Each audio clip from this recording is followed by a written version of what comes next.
Bonsoir tout le monde, bonsoir mesdames et messieurs. Voilà, on a un message à faire passer nous. Je suis monsieur Ngoumad Mongoubi Donald, un panafricain. Alors, le message que je viens faire passer ici, comme vous le constatez, j'ai un gilet jaune. J'oubliais aussi de dire que je suis membre d'un parti politique en France ici, la DER, la démocratie représentative. Alors, le message que j'aimerais faire passer ici, c'est par rapport au gilet jaune. C'est bien beau, et je comprends que les Français se plaignent qu'il y a trop de taxes. Je peux encore comprendre les taxes, tout ce qu'on nous met là aujourd'hui, c'est comme si on peut pas épargner, on peut plus épargner de l'argent. Tout est taxé. Et surtout, je viens intervenir parce que les gilets jaunes se plaignent surtout pour la taxe qu'on a mise sur le carburant. Mais j'aimerais juste faire savoir, c'est bien beau qu'on se plaigne pour le carburant, mais vous devez savoir que la France n'a pas de puits de pétrole. Il n'y a pas de puits de pétrole ici en France. Le carburant que vous avez, pour lequel vous vous plaignez, c'est pour qu'on tue encore des Africains. C'est le Gabon qui fournit le carburant qui est en France. C'est le Congo, Brazzaville, d'où je viens. C'est pour ce carburant-là, en 97, Jacques Chirac a donné des armes à un criminel, un psychopathe qu'on appelle Denis Sassou Nguesso, qui a tué des Congolais pour qu'on maintienne ce prix de carburant-là. En fait, le message que je veux faire passer, je ne suis pas contre le peuple français. Nous aimons la France qui nous a accueillis. J'ai des papiers, je suis réfugié. Mais seulement vous devez savoir, chers amis, la France que vous croyez, c'est pas cette France-là. C'est pourquoi moi j'aimerais vous informer. De Gaulle a instauré un système. Charles de Gaulle, votre héros, chez nous c'est un génocidaire, un criminel.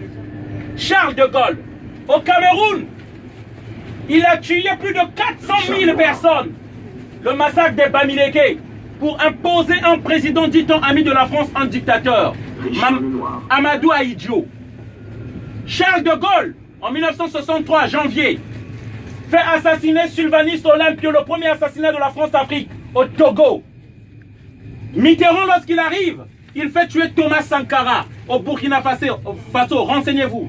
On tue en fait tous nos frères patriotes qui aiment nos pays pour nous installer des marionnettes, des dictateurs, des préfets de l'Afrique, de la France en Afrique. Ceux-là qui doivent maintenir les prix des matières premières. En fait, les contrats qu'on a signés depuis les indépendances, ils veulent que ces contrats-là restent les mêmes, alors que la démographie a fait qu'il y a plus de population dans ces pays-là. Il y a plus de demandes. Et d'où je vous explique l'immigration dans ce pays-là. Pourquoi les gens viennent? Mais c'est parce qu'on maintient ces peuples-là dans la misère. C'est la politique de la France-Afrique. Ça, ces immigrants qui viennent ici, ils viennent chercher leur argent. Ils ne viennent pas pour votre camembert. Et ça, je veux le faire savoir au peuple français.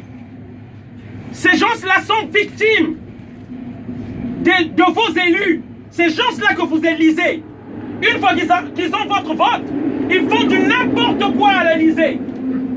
À l'Élysée existe une cellule secrète qu'on appelle la cellule secrète de la France-Afrique. C'est ceux-là qui organisent les assassinats de nos présidents, qui aiment nos pays, qui veulent créer les emplois afin qu'on reste chez nous. Et tous les présidents qui sont passés en France ont tué un ou deux présidents africains. Et je peux commencer. De Gaulle, je vous ai cité. Si je prends les Pompidou, les Valéry Giscard d'Estaing, qui a détruit la Libye, Sarkozy, qui a enlevé Laurent Gbagbo qu'on a déporté à la CPI, Sarkozy et François Hollande. C'est ça qui se passe, que le peuple français ne sait pas. À chaque fois que vous mettez du carburant pour lesquels les gilets jaunes sont en train de se plaindre, vous mettez du sang africain dans vos voitures. Lorsque vous prenez le café, en France on ne fabrique pas du café. Le café vient de la Côte d'Ivoire et du Ghana. Et c'est des enfants qu'on voit dans les plantations. Afin que les prix de ces matières premières restent toujours bas.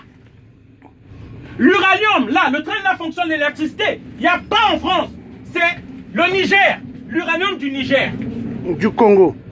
Et lorsque vous voyez le train qui part là, les données qui sont mémorisées là, c'est le coltan, le tantal de la RDC. Et pour ça, on tue. Et on tue en masse. Et c'est ça qu'on veut faire savoir aux gens. Le monde et le luxe que nous vivons, c'est par le prix des milliers de personnes qui crèvent en Afrique. Et ça, je ne voudrais pas vous indexer, vous tenir responsable, mais vous faire savoir, que le monde sache. Si moi j'étais en Afrique, je serais tué comme une mouche si j'élevais ma voix. Comment rien, comment on tue mes frères là-bas? Et c'est pourquoi je profite de cette occasion pour vous informer, afin que vous sachiez. On paye de notre sang pour ce luxe que vous vivez là. On paye de notre sang. Et ne l'oubliez pas, à chaque que vous revendiquez ces prix-là, ces taxes-là qui augmentent, d'une autre manière, vous demandez encore qu'on tue les Africains, afin que vous ayez toujours les matières premières à bas prix. Voilà la réalité. Merci. Je vous souhaite une bonne soirée à tous. Désolé d'avoir crié. Merci. Voilà.